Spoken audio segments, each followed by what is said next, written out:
Olá, boa tarde, a paz do Senhor. Ei, você que está passando aí agora, vem ficar comigo, vem ficar com a gente.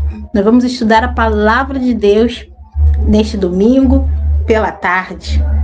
Se você está passando, oi, a paz, fica aí com a gente. Vamos estudar a Bíblia? Seja bem-vindo ao nosso espaço agora de estudo bíblico. Nós temos o projeto enquanto escola dominical aqui na Igreja Metodista Central em Santa Cruz. Estamos fazendo transmissões ao vivo às 15h30, todos os domingos, com os nossos professores de escola dominical, o irmão Jarbas, a irmã Lília, a irmã Thaís. Semana passada e hoje, né, excepcionalmente sou eu, excepcionalmente engraçado, né, que 2 vezes no mês, como é que é excepcionalmente? Mas é excepcionalmente, porque hoje é dia dos pais. E eu quero parabenizar todos os pais, que Deus abençoe rica e poderosamente. E acredito que você aí deve estar agora descansando daquele almoço, daquele churrasco. E eu quero estar aqui com vocês, porque assim, embora seja, né, o dia dos pais, para mim é um dia tranquilo. Eu estou sempre com meu pai, com a minha mãe, com a minha família. Então nós decidimos hoje estar com vocês, para que possamos estudar a palavra de Deus. E o tema que nós vamos tratar hoje é Deus como Pai. A visão que nós devemos ter de Deus como o nosso Pai celestial. Se eu tenho já 1 minuto e 52 segundos, 54 segundos de transmissão, se por acaso você fizer algum comentário, falar alguma coisa, desculpa, eu não posso responder você. O nosso objetivo é que possamos estar interagindo. Os professores da escola dominical no Facebook, estar conversando e interagindo com você pelo Facebook. Mas como eu estou usando o meu computador, porque por hora o meu celular não está disponível para essa atividade, eu não consigo ver, que pena, os comentários de vocês. Mas depois você pode colocar e os outros irmãos que estiverem também podem responder uns aos outros e interagirem uns com os outros. Então eu convido você a vir comigo agora, pegar sua Bíblia e vamos estudar a palavra de Deus. Né? Como quem está passando agora diz, mas como é que pode domingo e dia dos pais? Eu estou com tempo. Você está com tempo? Eu também. Então vamos estudar mais um pouquinho. Amém? O nosso tema é Deus como Pai. É isso que nós queremos compartilhar com você nessa tarde. Então eu peço para você que abra sua Bíblia em Lucas capítulo 1, no versículo de 1 ao 2. A palavra do Senhor diz assim: Desta feita, Jesus orando em certo lugar, quando terminou, um dos seus discípulos lhe pediu: Senhor, ensina-nos a orar como também João ensinou aos seus discípulos. Então ele os ensinou: quando orardes, dizei: Pai, santificado seja o teu nome, venha o teu reino. Amém. Aqui nós temos a passagem em que Jesus está ensinando para os discípulos como deve orar. Ou seja, não necessariamente que toda vez que o discípulo, ou vamos dizer assim, nós hoje vamos orar, não que necessariamente tenhamos que usar o Pai Nosso. Embora, muitas das vezes, talvez, quem sabe, nós, em alguns contextos, negligenciamos um pouco a oração do Pai Nosso, que é uma oração que nós devemos fazer, inclusive em grupo, porque essa oração não quer dizer que tem que ser as frases que devem ser dirigidas a Deus todas as vezes que nós falamos com o nosso Pai. Não é dessa maneira. Mas eu acredito que Jesus estava transmitindo a esses homens um modelo inspiratório para a oração. Dizendo o que, vamos dizer assim, não o que tem que conter a oração, mas muitas das vezes o que é necessário pensarmos enquanto oramos, e muitas coisas que nós precisamos ter convicção enquanto oramos, e inclusive também alguns pedidos que podemos dirigir ao nosso Pai Celestial. Esse é o objetivo de Jesus, porque eles estavam, acredito que os discípulos ficavam maravilhados ao ver Jesus orando e as coisas bonitas que Jesus falava.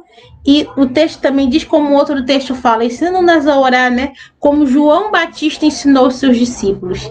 Então, ou seja, eles também eles ficavam inspirados em ver a oração de João para Deus. Os discípulos de João eram inspirados por João.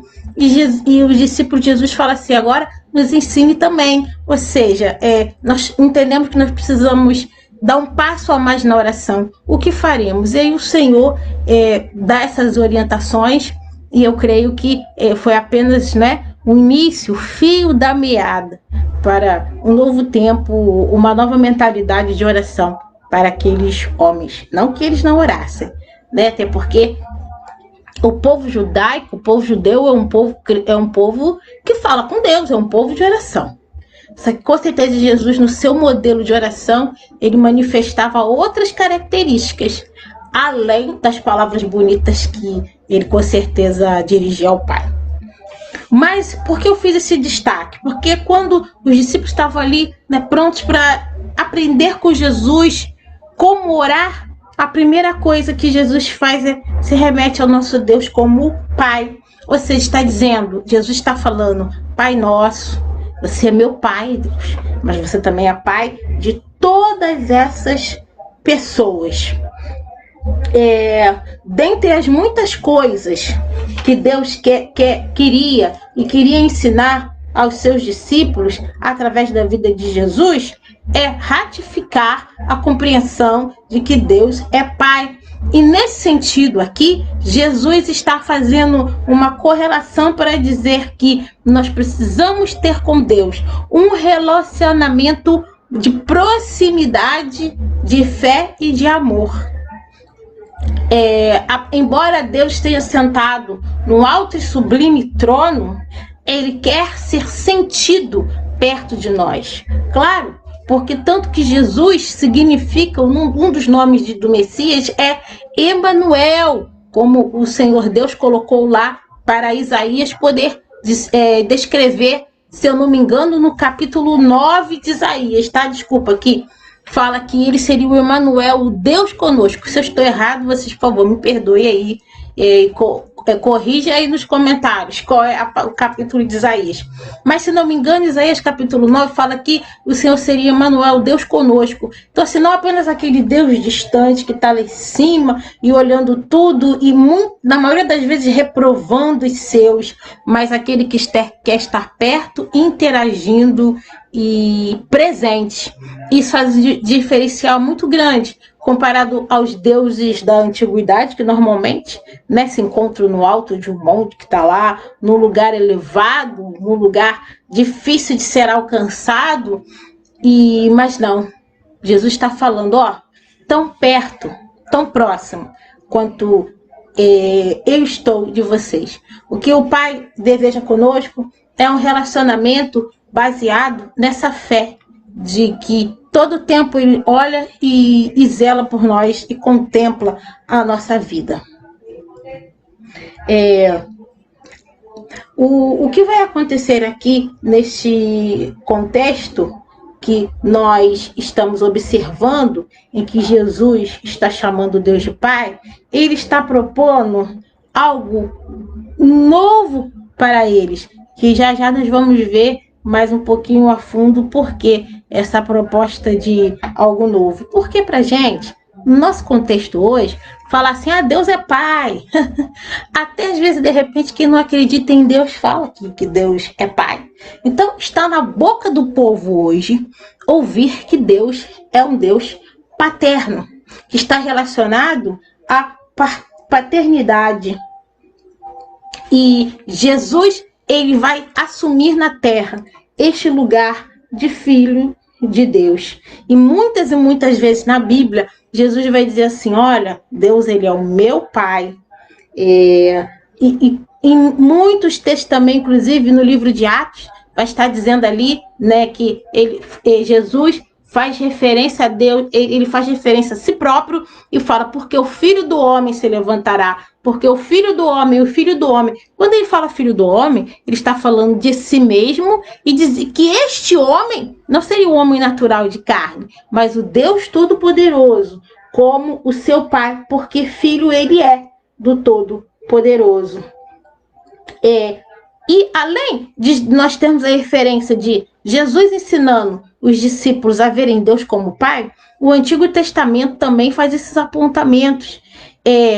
Eu não sei qual foi eu não consegui, porque eu fiz a pesquisa no dicionário bíblico, só que de repente, se você tem um dicionário bíblico, nem sempre todos os versículos relacionados àqueles assuntos estão ali naquela listagem. Mas pelo que eu pude me encontrar, a primeira vez, não foi a primeira vez que foi falado na Bíblia, mas a primeira vez que eu encontrei a referência de Deus sendo observado como um Deus que é Pai, porque Deus tem muitos nomes durante toda a caminhada da Bíblia, né? Tem Jeová Rafá, que é aquele que cura, Tsekenum, Yahvé, Elohim. Então, Deus tem vários nomes, inclusive é um estudo bem bacana quando a gente pode perceber os nomes de Deus na Bíblia. Mas para você, de repente, que não sabe, quando fala assim, o Senhor, né, Tsekenum, Jeová, é minha bandeira, não, acho que é Jeová Nissi, perdão, desculpa. Então, assim, não, o Senhor é minha força, o Elohim, o Deus Todo-Poderoso e tal. Esses nomes, essas nomenclaturas, Jeová Rafá, que é o Senhor, né, e Jeová Shalom, que é a minha paz, que significa, essas palavras, elas vêm de origem hebraica. Então, quando a gente tem um texto em português, aí se a gente abre uma Bíblia lá em hebraica, aí está escrito ali Jeová, né? Jeová Rafá, que é o Senhor que cura. Então, na tradução, Rafá significa aquele que cura. Aquele que é a nossa justiça, o Senhor que é a nossa bandeira.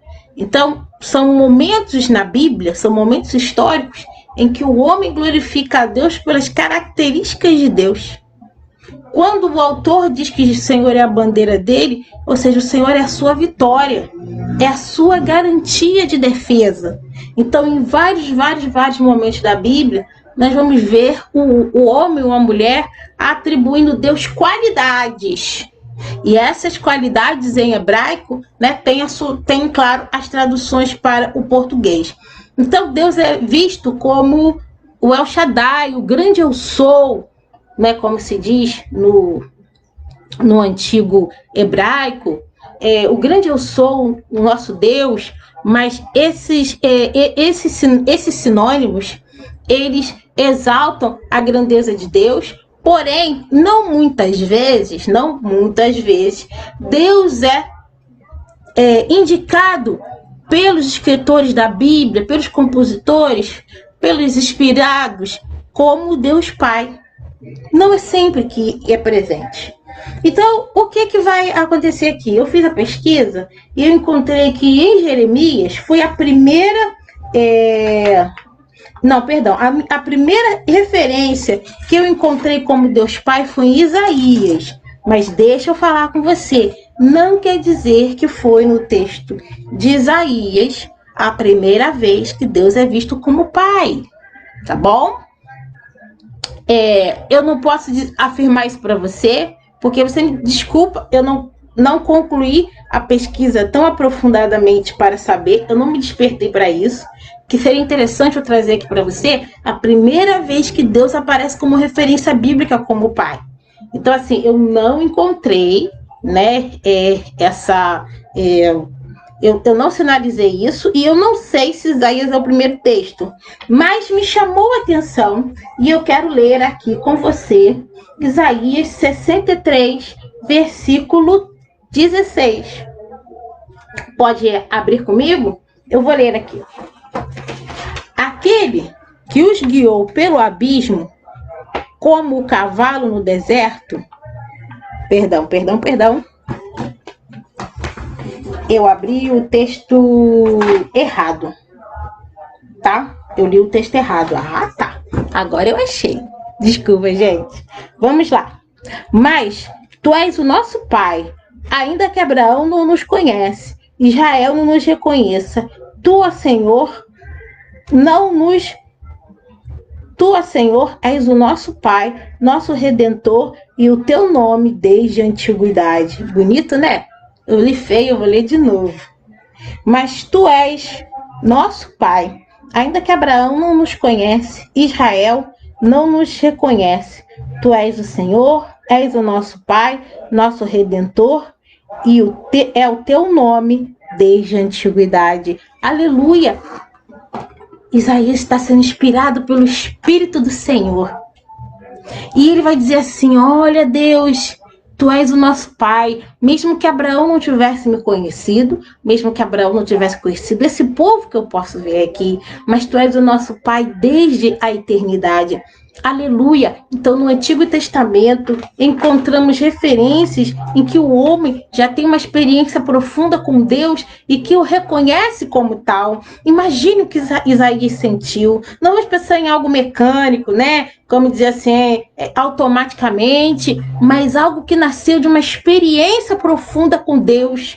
Se Isaías, de repente, foi o primeiro a vê-lo, ver o Senhor como Pai, quão grande, mas não importa se Isaías foi o primeiro, foi o último, mas que essa semente que estava no coração dele, que fez ele declarar que Deus era o Pai dele, que era o Pai de todas as pessoas, que é mais do que uma coisa individualista e dizer Deus é meu Pai, estou feliz, estou aqui glorificado com os anjos, mas não, é uma questão que abre para um comunitário, para o povo de Israel, e olha assim e fala assim: veja esse povo todo, apesar de todos os problemas que esse povo tem, o Senhor, tu és o meu Pai, tu és o nosso Pai. Nossa, que coisa linda, que revelação espiritual. Mas em Jeremias também, pelo menos umas 3 vezes na Bíblia, Jeremias há de ver o Senhor nosso Deus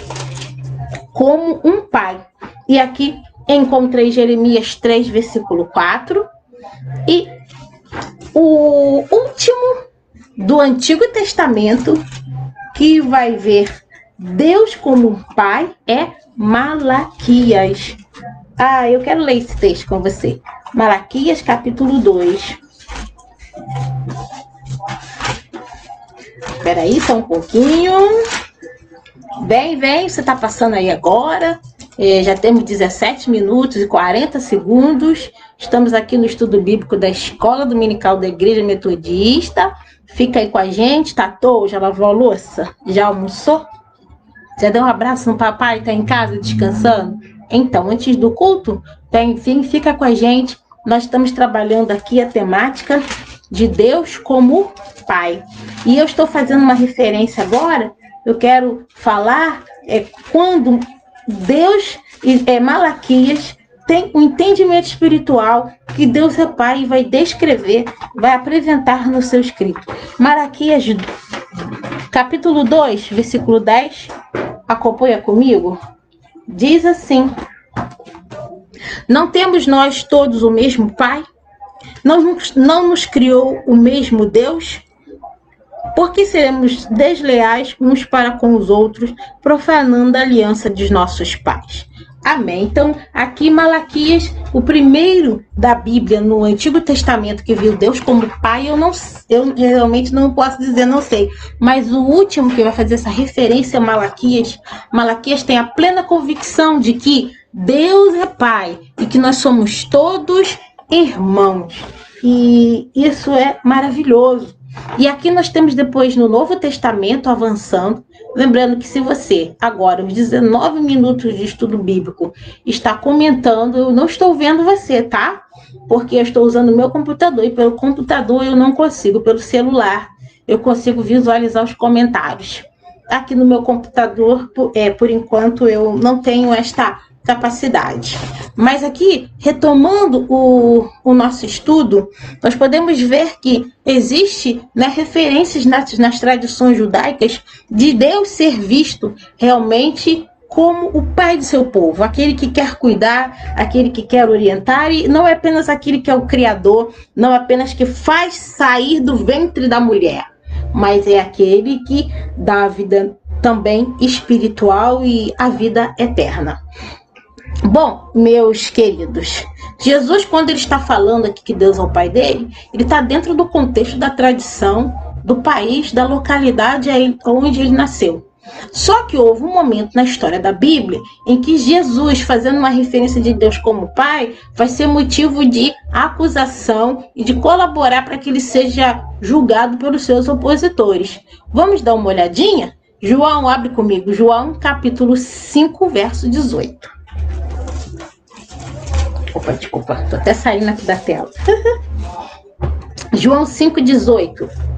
Eu leio assim: por isso, pois os judeus ainda mais procuravam matá-lo, porque não somente violava o sábado, mas também dizia que Deus era o seu próprio pai, fazendo ser igual a Deus.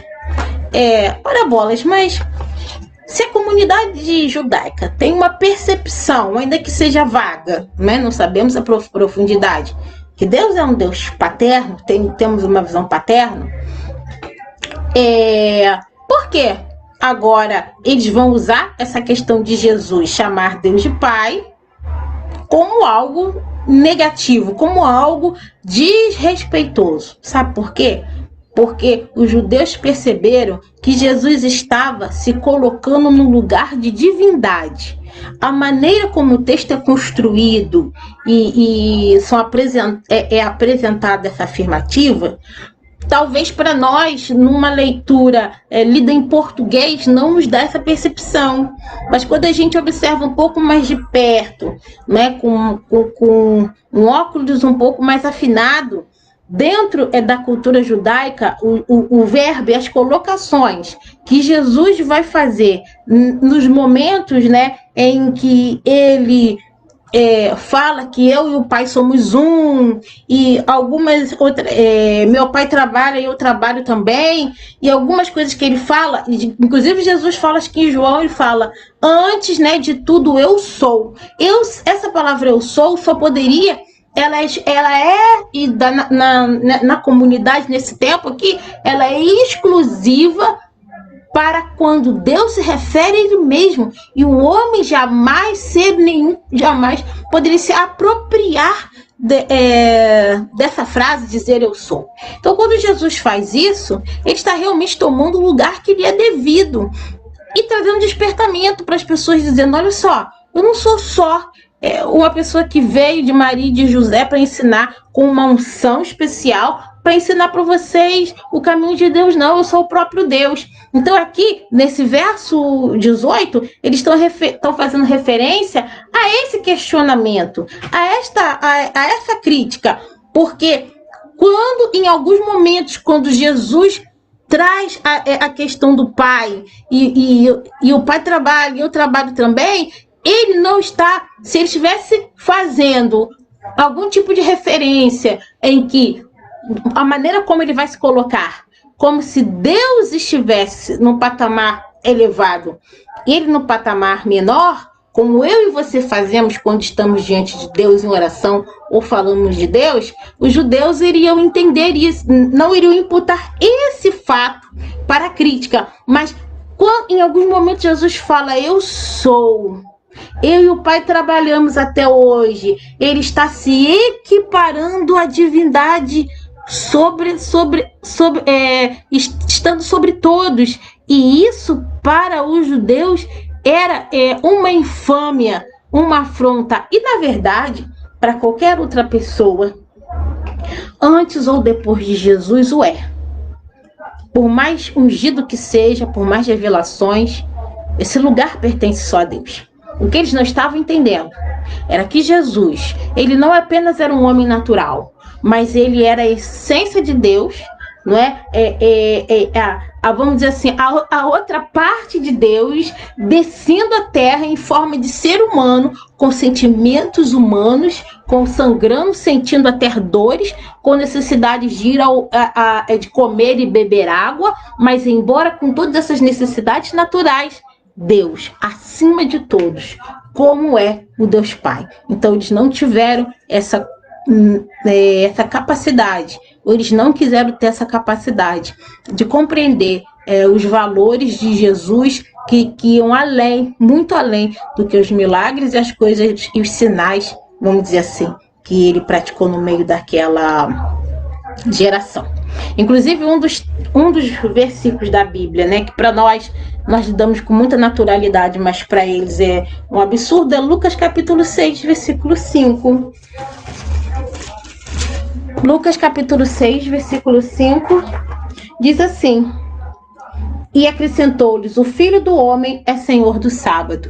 Quando ele fala o Filho do Homem, o Filho de Deus é Senhor do sábado, como é que um homem, nascido de mulher, que nós conhecemos aqui, que esteve entre nós, carpinteiro, conhecemos suas irmãs, conhecemos sua mãe, por que ele vai falar que ele é o dono do sábado?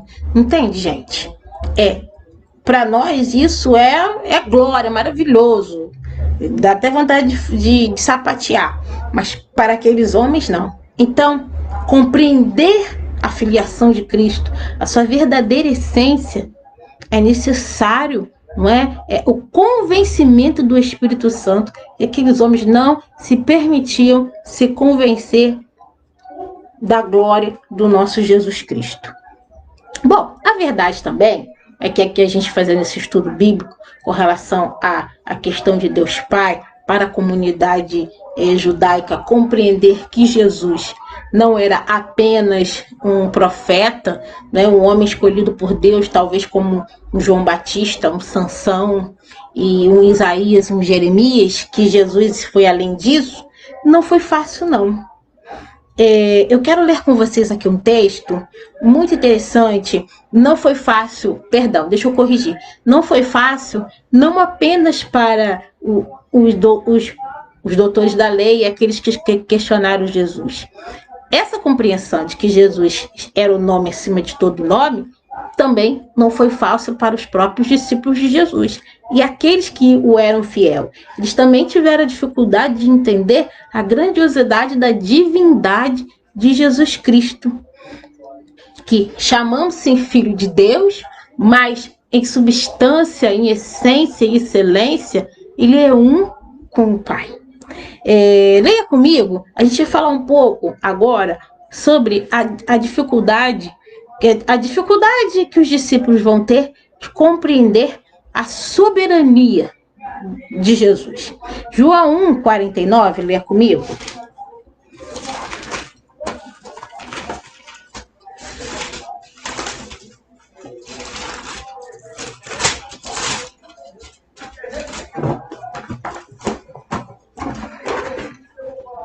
João capítulo 1, verso 49, diz assim: porque olha só o que está acontecendo. Aqui, Filipe, ele vai encontrar Jesus e vai chamar Natanael, para que Natanael pudesse ver o que ele estava vendo. Filipe estava maravilhado.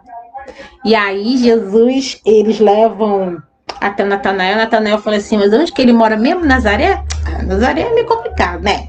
Só tem gente pobre, gente humilde lá, vai sair alguma coisa boa, ou seja, algo sobrenatural para fazer tanta diferença assim no meio do nosso povo, daquela humilde cidadezinha?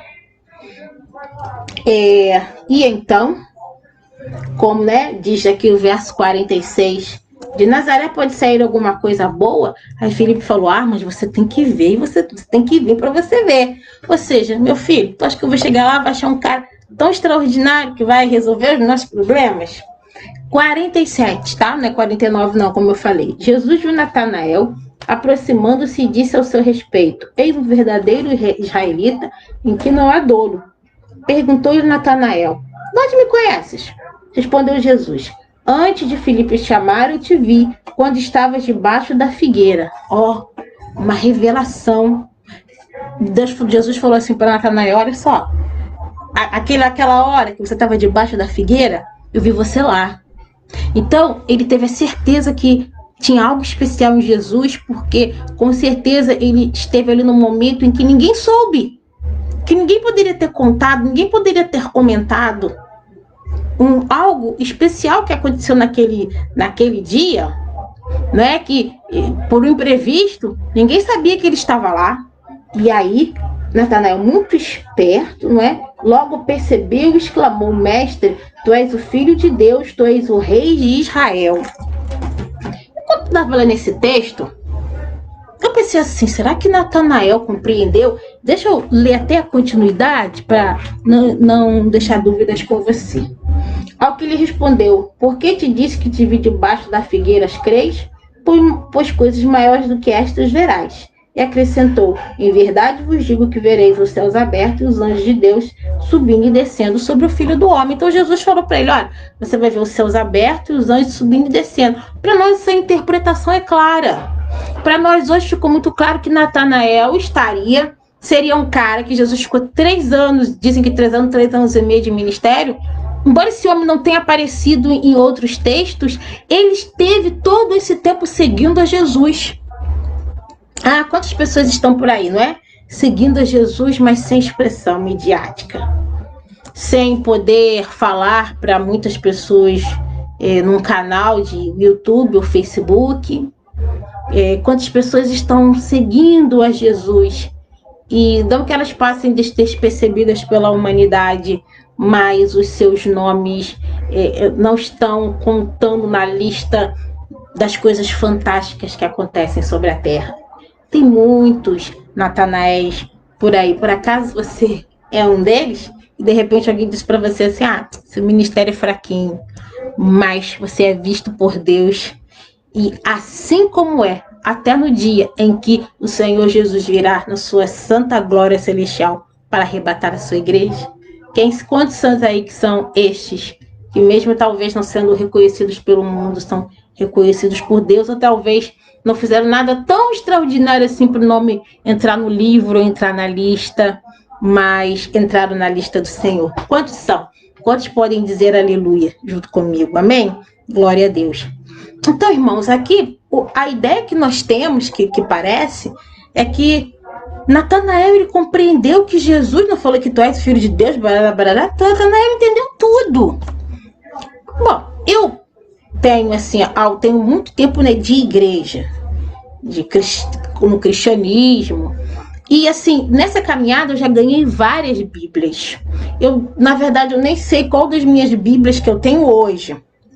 Já tive outros que envelheceram, mas das que eu tenho hoje eu não sei, eu não me lembro, talvez qual delas que eu comprei.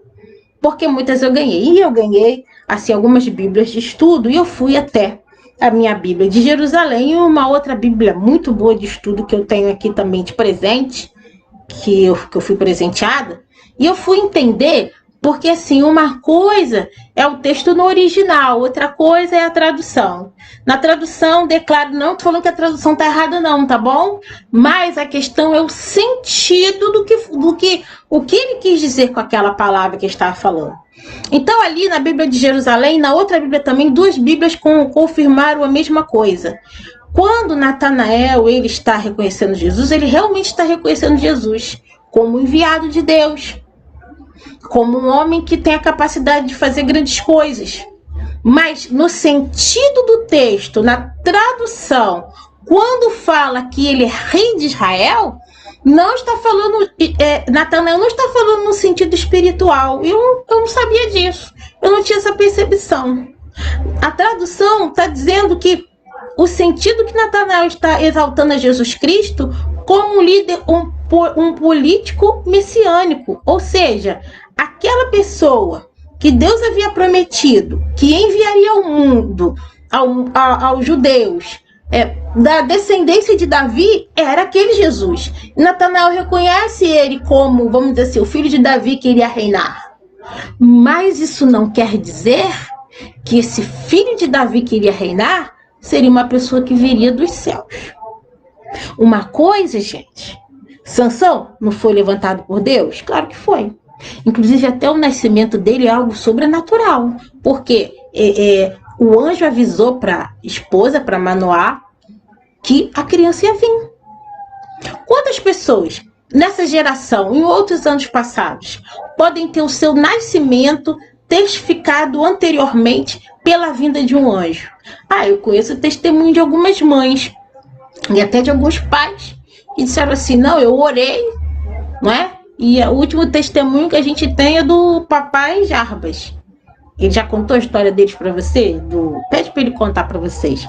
Como é que foi o nascimento da Kézia, o que aconteceu, né, antes do nascimento dela. Então, assim, foi um fato espiritual. Nossa igreja, nós temos outros exemplos. Se você tem aí, conta aí, de repente, seu nascimento foi profetizado. Eu quero saber depois da tua experiência. O meu não foi não, mas eu também estava lendo, tá? Então, se o teu não foi profetizado igual o meu, glória a Deus, vamos glorificar o Senhor, tá bom? Não vamos ficar chateados porque o nosso nascimento não foi profetizado por um anjo. Aleluia. Mas nós temos alguns irmãos na nossa congregação. Eu tenho testemunho de amiga pastora que o anjo apareceu para ela e falou o nome do menino. Então, assim, todas essas coisas acontecem. Glória a Deus por isso. Mas Sansão, além de ter o seu nascimento profetizado, ficou claro que ele seria na sua existência. João Batista também. Aquilo foi uma loucura. Apareceu um anjo para falar. Se existe outro personagem bíblico que apareceu um anjo para falar do nascimento anteriormente, eu não me recordo, mas temos exemplos desse, não só na Bíblia, como nos dias de hoje. E dos exemplos bíblicos, o anjo vai dizer, o fulano vai ser isso, vai ser aquilo. Então, não só o nascimento de Sansão, mas o ministério dele, ele foi juiz. O nascimento de João Batista, profeta, mas todos esses, o seu filho, você, que teve nascimento de revelação do profeta que apareceu para sua mãe e falou isso que se diga, vai nascer Maria e ela vai ser do ciclo de oração, glória a Deus. Mas todos esses foram o nascimento de seres humanos, gente como a gente. Jesus não. Nascimento profetizado de um ser sobrenatural, em que o poder, acho lindo esse texto, o poder do Espírito Santo desce sobre Maria, ela vai conceber sobrenaturalmente uma criança. Que vai ser criado num lar normal, um lar humilde, mas sobrenatural. Então, Natanael não tinha essa percepção. Sabia sim que era um grande homem de Deus, como João Batista.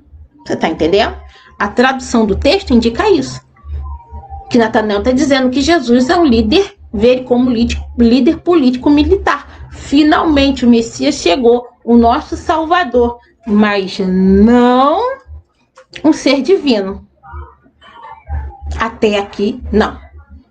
Um homem poderoso em obras, em palavras, como Elias, João Batista, Moisés, um grande líder, mas não o grande eu sou.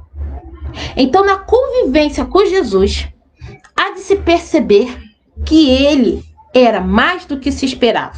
É um pouco ousado dizer isso para você, né? Que Natanael, embora Deus falou para ele, Jesus falou para ele que ele ia ver os céus abertos, tarará, tarará, talvez ele não compreendeu, sabe por quê? Que os discípulos, lembra lá o texto que fala que Jesus falou para os discípulos que o filho do homem seria morto, parará, que eles se entristeciam, que Jesus falou um dia que ele ia morrer. Pedro chamou ele à parte e fala, mestre, não fale isso. Lembra? Então, na verdade, os discípulos estavam vivendo com Jesus, dia após dia, e começando a entender quem Jesus era. Vai chegar um momento em que Pedro vai dizer que tu és o filho do Deus vivo. Aleluia, glória a Deus. E é verdade. E eu não estou julgando Pedro, porque no lugar dele eu faria a mesma coisa. Entretanto, meus irmãos, sabe por que eles não tinham a clareza da divindade de Jesus? Porque quando Jesus falava assim, destruirei esse templo, reconstruirei, mas no terceiro dia ressuscitarei. Jesus fala outra vez para os discípulos numa situação que é ressuscitar. E quando Jesus morre mesmo, quando o negócio vem pesado, os discípulos se entristecem. Então, eles não tinham a clareza da divindade de Jesus. Quer ver mais? Eles vão aprendendo, tá, com o tempo. Não é só Tomé não, tá, gente? Porque Tomé, falaram que Jesus ressuscitou e ele duvidou. Ele estava seguindo a Jesus, ele queria Jesus, mas ele não tinha essa percepção sobrenatural de quem era Jesus Cristo. Essa compreensão pouco a pouco vai se dando. E vamos ler um texto aqui que fala dessa expressão, até mesmo da decepção em parte com o ministério de Jesus, dos discípulos no período em que Jesus estava ausente, né, em corpo no túmulo. Vamos ler Lucas 24, do verso 13 ao 21. Quem está comigo aí? Tem alguém passando? 39 minutos de estudo bíblico aqui pelo nossa página do Facebook da Igreja Metodista. Se você está passando agora, fica aí com a gente, não desliga não sai não. Nós estamos aqui com o nosso estudo bíblico, o nosso assunto é Deus como Pai. Quero convidar você a ficar conosco. Nós vamos ler Lucas 24. Se você está me vendo e comentando, esse espaço é para a gente ver, comentar, interagir junto com o professor da escola dominical. Só que como eu estou aqui no meu computador, eu não tenho como interagir com vocês.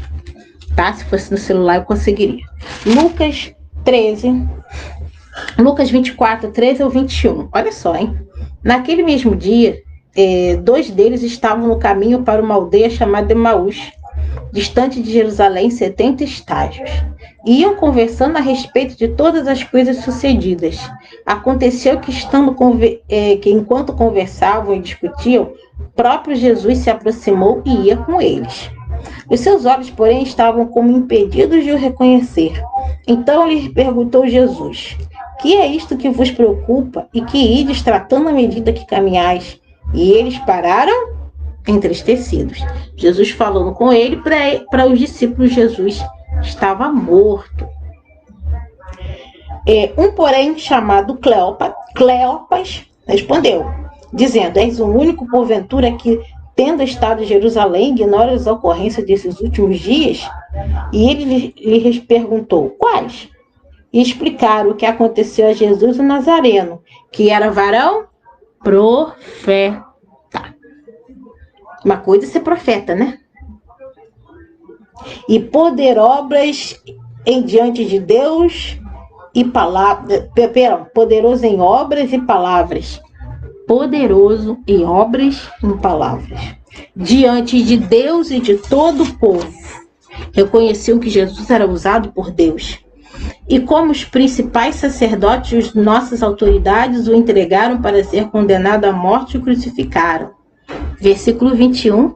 Ora, nós esperávamos que fosse ele quem havia de redimir a Israel. Mas depois de tudo isso, já é o 3º dia, desde que tais coisas sucederam.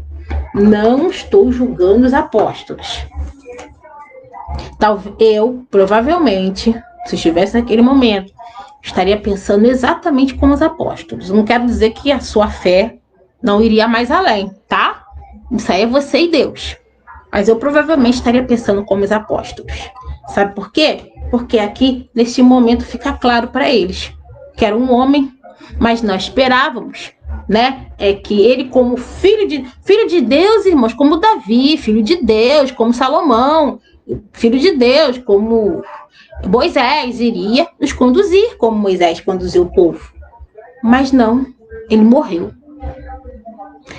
E aí Jesus vai se manifestar para ele na continuidade do versículo, e aí eles vão entender que Jesus era mais do que eles poderiam imaginar. Os discípulos então vão chegar a esta conclusão, porque não estavam apenas lidando com uma pessoa ungida.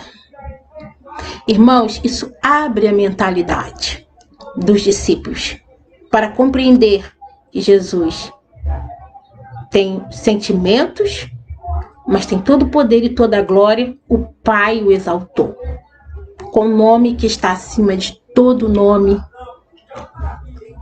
junto a ele, sentado à destra de Deus Pai, reinando em glória e majestade, e querendo nos ensinar, não apenas que Deus é poderoso, grandioso, maravilhoso, mas que ele é um Pai e que nós poderíamos assim ser chamados. Sabe por quê? A nossa indignidade é muito grande. Nós somos dignos de nada.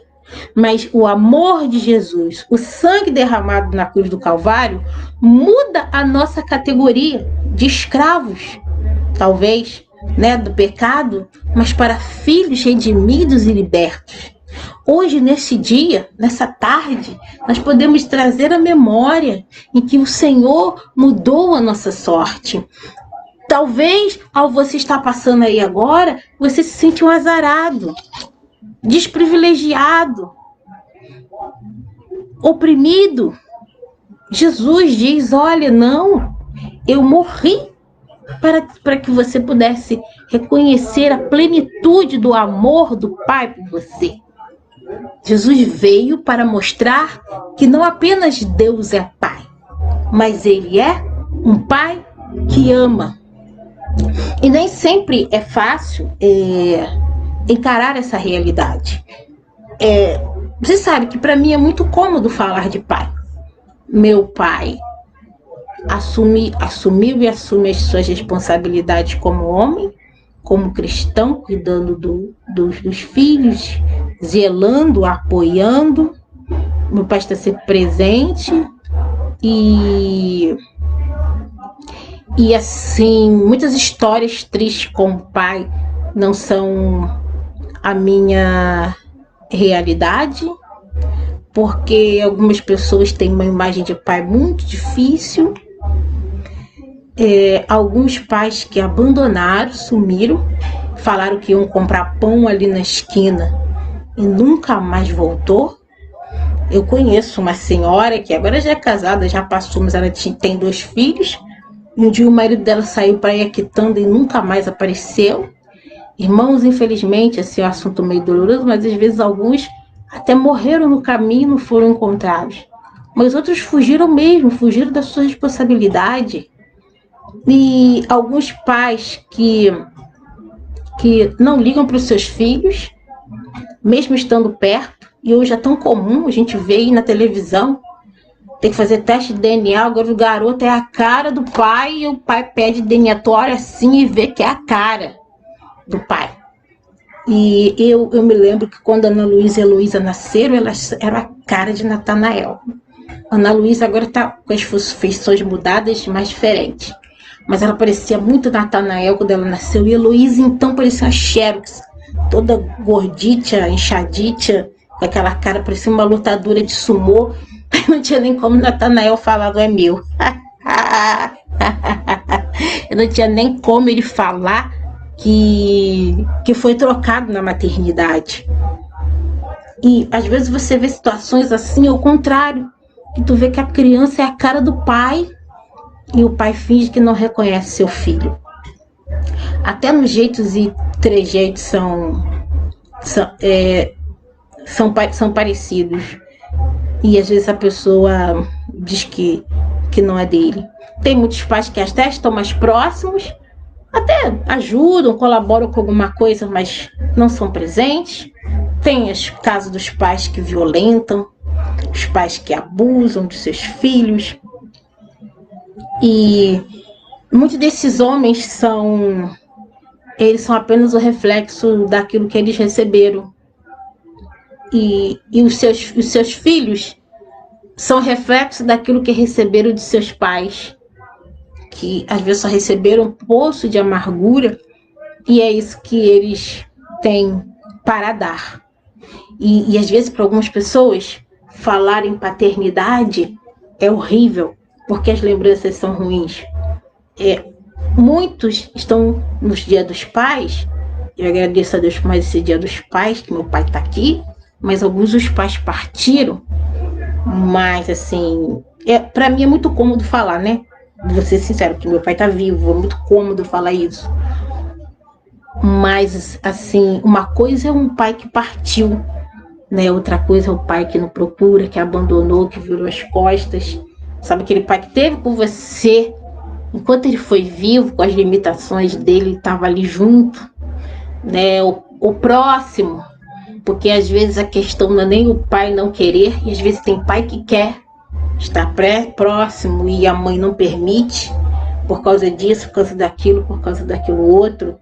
E desculpa a minha ousadia, mas você de repente que está me ouvindo aí, é mulher, tenho filho, eu vi um vídeo no YouTube da mãe que não queria que o bebê abraçasse o filho, abraçasse o pai. Eu sei que sou eu para falar alguma coisa, sei que tem mágoas, ressentimentos, dores. Procure alguém para te ajudar, procure um pastor, procure um psicólogo, mas não deixe seu filho longe do seu pai, não. Porque todo ser humano precisa, né, dessa referência de pai e de mãe. A não ser que esse homem seja um homem violento, perigoso, que pode comprometer a sanidade ou a saúde do seu filho. Aí não. Proteja-o com unhas e dentes. Você já ouviu algumas mulheres falando para os seus filhos: você não tem pai? Isso não existe. Isso não existe. Todas as vezes, acho que foram 2 vezes que eu ouvi, eu me calei. Porque também nem me meter, né? Não é problema meu. Mas é muito duro, né? Você precisa falar coisas que ele não é. Mas a gente não sabe no futuro qual é a repercussão que isso pode ter para uma criança. Quando ela cresce, sabendo que existe, que o pai e a mãe brigaram, a mãe está em São Paulo, o pai está no Rio, e aí a mãe lá em São Paulo diz: seu pai, você não tem pai, seu pai não existe, seu pai sou eu. Sim, eu quero parabenizar as mulheres que são pais e mães dos seus filhos. Louvado seja Deus pela sua vida. Deus vai te honrar por todo o seu sacrifício. Mas se você não tiver, você tem nada de... Eu com muito tremor e temor falo isso. Se você não tiver nada de bom para falar do seu esposo, do pai do seu filho, vamos dizer assim, não fala mal dele, não. Você não sabe de nada, você não tem filho, eu sei. Mas a gente não sabe a repercussão desse tipo de coisa quando você diz isso para uma criança. Peça sabedoria a Deus, ajuda. Não estou aqui para te criticar quem sou eu, mas assim, eu já ouvi isso da boca de mãe corrigindo criança na minha presença: cala a boca, você não tem pai. Você pode até ter feito uma besteira, mas seu filho tem pai, sim. Talvez o pai do seu filho não queira ver seu filho, e é um processo, são muitas coisas. Eu não vou aqui dar aconselhamento, né? Essa não é meu momento, mas procure alguém, procure um pastor, uma irmã da igreja, uma mulher de oração para te aconselhar. E também não, eu sei que você pode estar com muita raiva desse pai do teu filho, mas não fica detonando ele pro teu filho, não. Ele depois, eu vi uma vez a Ana Paula Valadão falando que depois ele vai saber quem é o pai dele. Mas também não preciso elogiar muito. Peça sabedoria de Deus. Nós estamos vivendo num tempo que as relações pais e filhos é muito complicada. Até nas famílias evangélicas. Até é mais complicado do que antes. Até nas famílias em que marido e mulher estão juntos. E porque não existem só filhos que choram. Existem pais que choram também. E aí eu digo com liberdade: você que é filho como eu, a palavra de Deus diz que para que Deus pudesse prolongar os nossos dias na terra, nós teríamos que honrar os nossos pais. E às vezes honrar não quer dizer concordar, porque às vezes teu pai não tem visão espiritual nenhuma. Ele é até legal, mas ele fala cada coisa porque ele não entende a palavra de Deus. E eu não tenho muita coisa a dizer sobre isso.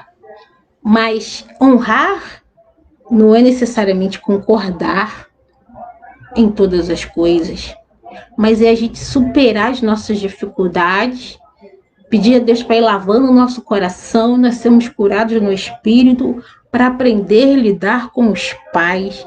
Existem pais que são piores que os filhos hoje nessa geração. Pais rebeldes, insensatos, irresponsáveis, ou filhos rebeldes, irresponsáveis, insensatos. Para nós filhos ainda dá tempo de consertar as nossas atitudes. Eu sei que Deus tem uma obra ainda para fazer no coração de nós filhos, que também muitas coisas nós precisamos mudar. E porque relacionamento não é fácil, convivência, né, não é fácil. E que as nossas discordâncias que às vezes vão haver, tem princípios que você como filho cristão não pode abrir mão. nem pelo seu pai, pela sua mãe. Mas isso não quer dizer que a gente vai riscar o nome dele da nossa agenda, porque pode até riscar a certidão, mas o sangue fala mais alto.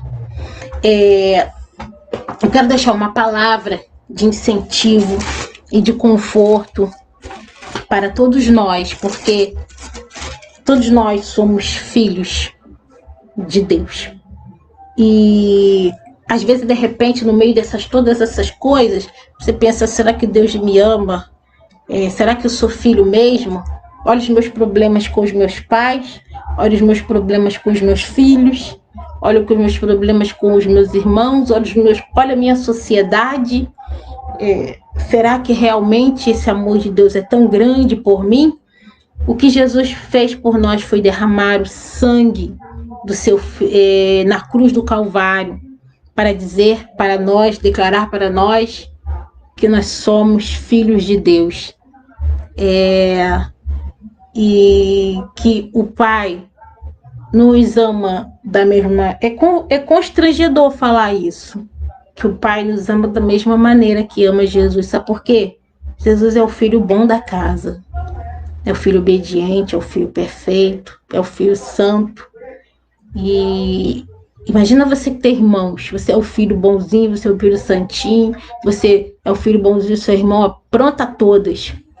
E você olhar para o seu irmão com o mesmo amor do que você olha para o outro irmão, que é seu irmão também, mas que não faz tanta coisa errada. Não é fácil, não. Jesus olha para nós como amados de Deus, como filhos de Deus, com o coração puro, sem se ensoberbecer.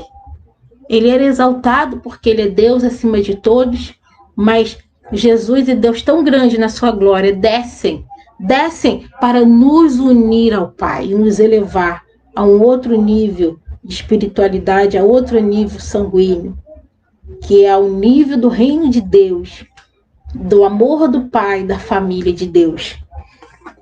É constrangedor porque nós não somos dignos, mas nós temos um Pai celestial que nos recebe todos os dias. Romanos 8:16, e não apenas nos recebe, mas nos abraça, nos cura, nos transforma. O próprio Espírito testifica com o nosso espírito que somos filhos de Deus.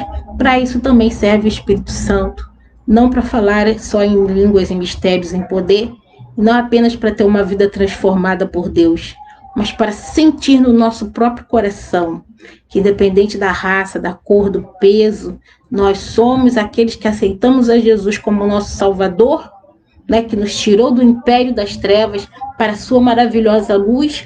Nós somos promovidos a filho de Deus, a filho do Rei, a filho do Rei dos Reis, a filho do Senhor dos Senhores. Não somos filhos de qualquer um, não, tá? Não somos filhos de qualquer um, não. Vou ler de novo. O próprio Espírito testifica com o nosso espírito que somos filhos de Deus. Para isso serve o Espírito Santo, para nos dar essa convicção todos os dias, para que a gente possa se levantar e continuar crendo. Ele que sustenta a nossa fé. Ora, se somos filhos, somos também herdeiros, herdeiros de Deus e co-herdeiros com Cristo. Se com ele sofremos, com ele também seremos glorificados. E às vezes você, como pai, hoje está tristão por causa dos seus filhos. Você, como filho, está tristão por causa do seu pai. Eu quero dizer para você que você é herdeiro e co-herdeiro com Cristo. Ou seja, você tem uma herança. E na verdade, sim, o céu está cheio de ouro, tá? Não se preocupa não. Tem uma coroa de ouro, as ruas são de ouro. É tudo ouro. Tudo ouro. Vai ter tanto ouro que a gente não vai saber nem o que fazer com ele. Mas além do ouro, o Senhor enxugará todas as nossas lágrimas. Antes disso, nós somos herdeiros, nós temos uma herança. Nós herdamos a paz, a graça, a misericórdia de Deus. Nós herdamos o perdão dos pecados. Nós herdamos uma reconciliação. Cara, porque assim, dependendo da situação, é fácil você se reconciliar com o teu próximo. Mas às vezes tem algumas situações em que ambos já nem existem mais e nunca mais aquela reconciliação houve. porque houve alguma coisa muito grave que impossibilitou, humanamente falando, aquela reconciliação. E acontece que a gente sabe, se a gente for ver, não precisa muito longe, não. Se a gente for na história da humanidade, tem história de pessoas que ficaram rivais a vida inteira até a morte. Então tem coisas que ao homem é impossível, mas a Deus todas as coisas é possível. Então assim, eu não estou me vindo aqui, me colocando num lugar de superioridade, dizendo que eu tenho uma vida tão sarada e tudo na minha vida está tudo resolvido, tudo tratado, não é isso. Mas eu espero realmente que eu esteja aqui em nome de Jesus. Porque hoje é dia dos pais e não é um dia especial, a gente fica mais pensando na família e eu senti um desejo muito forte de compartilhar isso. Quando eu senti esse desejo inicialmente, no início da semana, Deus tinha me dado o texto de Malaquias. E eu falei assim, Senhor, eu espero que eu esteja indo ali. Se for para falar para uma pessoa, não, eu vou falar para você, não porque eu tenho méritos, porque minha vida está plenamente resolvida, mas a minha vida é resolvida em Cristo Jesus. Em Cristo Jesus eu sou curada, eu sou restaurada. Eu posso não ter assim os problemas com relação ao pai, de um pai presente, mas todos nós temos outros problemas. Você tem pai, tem avô e bisavô. Tem gente que até hoje tem 40 anos e tem avô. E tem pai, tem mãe, tem avó. Tem gente, tem avó de um lado, avó do outro. Só tá faltando um avô, uma avó. Mas se a gente procurar, tem. Você aí que tem aí, fala aí, escreve aí pra mim. Você que já passou dos 30. Você que já passou dos 20. E tem, além de pai e mãe, você tem avós. Fala aí pra mim. Escreve aí, ó. Graças a Deus, fala assim, graças a Deus eu ainda tenho. E mesmo assim, vou perguntar para você que tem isso tudo, pai, mãe, vovô, tu não tem problema na tua família? Se tu não tiver, por favor, escreve aí, não tem problema na minha família. Tem mãe, eu tenho vô, tenho vó, tenho tio, tem muito de primo, e a minha casa é todo mundo sorrindo para todo mundo o tempo todo. Por favor, se você é um desses, semana que vem, eu vou na sua casa pra gente fazer uma live pela Metodista, no horário que não tem culto. E a gente quer saber do sobrenatural na sua vida, que você tem pai, mãe, tem todo mundo aí. E vô e vó, você não tem problema com ninguém, nenhuma situação. Nunca ouvi nada. Bendito seja Deus, eu vou fazer uma entrevista com você. Escreve seu nome aí. Então, não vem aqui para dizer aqui, ó, como ter uma família perfeita. Mas uma coisa em nome de Jesus, pela palavra de Deus, nós podemos declarar, nós somos herdeiros. Nós podemos herdar em Cristo Jesus uma vida restaurada, uma vida curada, uma vida fortalecida e uma vida de poder. Mas como vai acontecer isso? Eu não sei. Assim como eu não sei como é que foi a ressurreição de Jesus, que eu não estava lá no túmulo. Mas sei que ele ressuscitou e creio, ele se manifestou para desfazer as obras do diabo. Porque às vezes você olha muita coisa e fala, nossa, o diabo acabou com a minha família. Ele veio para desfazer essas obras e veio para transformar aquilo que era maldição em bênção. De repente fala assim, a minha família é fruto de uma maldição, de uma história ruim. Gente, quem não tem? Eu vim da África, ó. Talvez minha bisavó veio da África, ou minha tataravó veio da África. Meus avós não, nasceram no Brasil. E a gente não sabe, gente. Vamos ser sinceros, a gente não sabe porque. Vamos começar. Os negros africanos, eles são retintos. E assim, eu sou 100% negra. Mas hoje no Brasil você tem tonalidades de peles de negros diferenciados. Sabe por que isso? Porque é a mistura de casamentos, de negros com índios, de negros com brancos, mas é fruto também de violência sexual. De brancos violentando negros, negras, mulheres negras sendo violentadas, e aí você não vê mais um monte de negrinho, todo em série, todo mundo com a pele bem pretinha, assim, da cor do meu cabelo, uns negros escuros, os negros médios, os negros claros. Ó, não vai falar que eu sou racista não, tá? Porque eu não sou. Eu sou 100% negra também não, porque no Brasil ninguém é 100% nada. Então, louvado seja Deus se a tua mistura de branco com negro é de paz, de um relacionamento em comum acordo. Mas provavelmente, na minha família, pode ter havido alguma violência sexual, algum estupro. Quem sabe que não deu origem à minha tataravó, à minha bisavó. Minha avó não, minha avó casou, meus avós, não teve isso não. Mas a gente não sabe antes. Então isso já é uma maldição.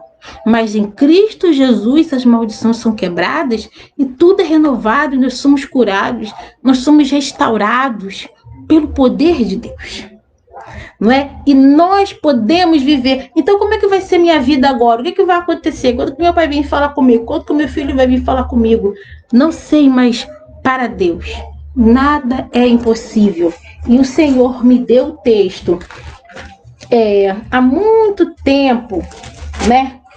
Esse texto fala no meu coração de Malaquias. E eu não vim aqui para dizer assim, olha, Deus me mandou falar isso.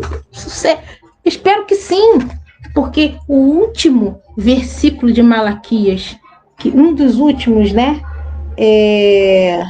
O último versículo de Malaquias, que dá abertura para o Novo Testamento Malaquias 4:6. Ele converterá o coração dos pais aos filhos e o coração dos filhos aos pais, para que eu não venha e fira a terra com maldição. Mas você vai dizer assim, mas tantos problemas já aconteceram depois que isso. Mas foi para isso que se manifestou o Filho de Deus. E neste dia, no dia dos pais, nós podemos agarrar o nosso Pai maior. Ele que garante as nossas coisas. Ele que banca a nossa vida. Com a sua própria vida, ele nos sustenta. Ele tem nos mantido aqui de pé. Ele é nosso Pai e nos amou. E algumas coisas que acontecem são reflexo do que nós fizemos ou de consequências de um passado, mas o Senhor não vem para ficar apontando isso e isso, determinando. Se ele determina, é só para mostrar o que aconteceu, como ele fez com a mulher samaritana. Mas o que ele quer restaurar, o que ele quer renovar, ele quer trazer o novo. Neste dia, nesta manhã, que é uma manhã nessa tarde, noite, final, já chegando à noite, amanhã já é segunda-feira, que nós possamos, para você que está assistindo agora, você que está assistindo no YouTube, né, uma gravação do que foi divulgado no dia 9 de agosto no Facebook. Independente de qualquer coisa, há poder no sangue de Jesus para restaurar as nossas almas. Não só para abrir uma porta para nós, não só para acabar com esse coronavírus, mas a começar em mim, fazer uma obra, fazer um renovo. Partindo de outros, uma obra e um renovo. Deus é o nosso Pai e Ele quer o melhor para nós, embora sinceramente e francamente nós não compreendamos perfeitamente a obra de Deus, e eu me incluo nesses números, mas que nós possamos, às vezes, não entendendo, mas aprendendo a crer. Com os discípulos tiveram tempo para entender a obra de Cristo, e às vezes, talvez você, agora eu, nesse momento, precisamos de um tempo para entender algumas coisas, mas vai chegar um momento em que Deus, assim como fez com os discípulos no caminho de Emaús, como se manifestou aos discípulos mostrando as suas mãos, Deus há de se manifestar a nós com poder e graça, dizendo, olha, sou eu, olha minhas marcas. Aconteceu todas essas coisas, mas eu estou aqui. Romanos 9, versículo 8 diz, isto é, estes filhos de Deus não são propriamente os da carne, mas devem ser considerados como descendentes, os filhos da promessa. Ou seja, nós não somos filhos da carne de Deus, e nós não somos da linhagem de Abraão. Pelo menos acho que não tem um judeu na minha família. Se você tem, glória a Deus por isso. Mas, acima de tudo, Deus equiparou a toda a raça humana, todo homem, toda mulher, todo povo, toda língua e nação, para com o nosso Deus para serem vistos como filhos e filhas de Deus. É possível para Deus curar, nos perdoar, nos restaurar. É possível para Deus nos aproximar dele mesmos, como filhos e filhas amadas. De repente você está tudo bem, tudo ok com a sua família, tudo ok você com o seu pai, com a sua mãe, tudo ok você com o seu filho, mas talvez não esteja muito ok com o Pai Celestial. Então, nesses dias, o Pai tem nos chamado para o conforto, Eu espero que Deus alegre seu coração, papai e mamãe, você que está alegre, que você continue mais alegre ainda nesse Dia dos Pais. E você talvez que não esteja alegre, que Deus possa te alegrar.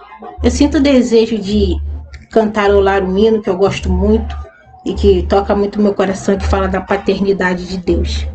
Estamos encerrando o estudo e eu queria que você ouvisse. Eu não vou ficar repetindo a estrofe, mas eu queria cantar. Eu estava ainda longe e correstes para mim. Os teus olhos me viram no caminho. Quando arrependido eu voltei para ti.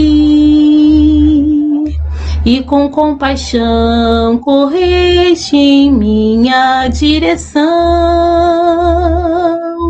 Com um beijo e um abraço, me deste seu perdão, meu Pai, meu Deus, meu Pai, meu Pai, Abba Pai, meu Pai, meu Deus, meu Pai, meu Pai, Abba Pai. Novas vestes eu ganhei, me deste um anel, mas que servo filho do rei, vinho do melhor tonel. E com compaixão correste em minha direção. Com um beijo e um abraço, me deste seu perdão, meu Pai, meu Deus, meu Pai, meu Pai, Abba Pai, meu Pai, meu Deus, meu Pai, meu Pai, Abba Pai. Como coloco esse título, Deus como Pai, para que Deus pudesse ser reconhecido como Pai entre as nações da terra. Foi necessário o sacrifício do seu Filho Jesus, como propiciação pelos nossos pecados, para nos unir a Deus. Por mais lindo que sejam os textos ou as reflexões que digam que Deus é Pai, só poderemos ter a plenitude deste entendimento, dessa revelação no nosso coração, como aqui o exemplo que Isaías, Jeremias percebeu que Deus era Pai, em meio a tantas coisas que eles passaram difíceis, eles só puderam perceber isso por causa do Espírito que os movia. Assim como Jesus vem, consuma sua obra, libera o Espírito Santo sobre a terra, para que graças ao sacrifício de Jesus, o amor de Jesus derramado em nossos corações, nós pudéssemos entender por meio do Filho o quanto o Pai nos ama. Então, para que possamos refletir e entender, não é mais do que fazer análise do texto para saber quando que Deus é Pai celestial, quando que Deus é Pai gestacional, que gera, Pai que ama. Mais do que um rótulo, um título, uma análise, é uma obra de Jesus. Jesus, a ti toda a honra e toda a glória. Oremos. Senhor Jesus, muito obrigado, porque o Senhor se manifestou na terra como filho humilde, para que nós pudéssemos ser adotados pelo Pai, para que pudéssemos conhecer o amor do Pai, não apenas ver Deus como Pai mecanicamente, mas sentir a sua graça. Que teu amor seja derramado sobre nós e possa nos cobrir, nos curar, nos transformar. Converte o meu coração como filha, converte o coração, Pai, dos pais. Converte, Pai, converte-nos, porque somos muito fracos e sem ti nós não podemos mudar. sentir, não há nem capacidade de a gente amar aquilo que a gente gerou, que dirá uma pessoa que está ao nosso lado. Limpa o nosso coração, perdoa os nossos pecados, abre os nossos olhos, faz-nos reconhecer o Senhor, faz-nos avançar como os discípulos avançaram no entendimento de que o Senhor é Deus. Eles não entenderam isso. E aí, com certeza, no momento que eles entenderam, alargou-se até a perspectiva dele com relação ao Pai Celestial. Jesus, Pai Santo, Deus Todo-Poderoso, o que nos vai fazer compreender a tua plenitude é um pouco sim da tua palavra, de sentar, ler um texto, mas é o teu poder, a manifestação da tua glória, que vai dar vida para o texto bíblico, porque a tua palavra é viva e poderosa. Obrigado por esta tarde. Meu Pai, meu Deus, meu Pai, meu Pai, Abba Pai, em nome de Jesus, amém. Encerramos. Fica com Deus, Deus abençoe. E logo mais escuta à noite, né? Já se inscreveu? Então vai lá. Beijo, até o próximo domingo. Outro professor.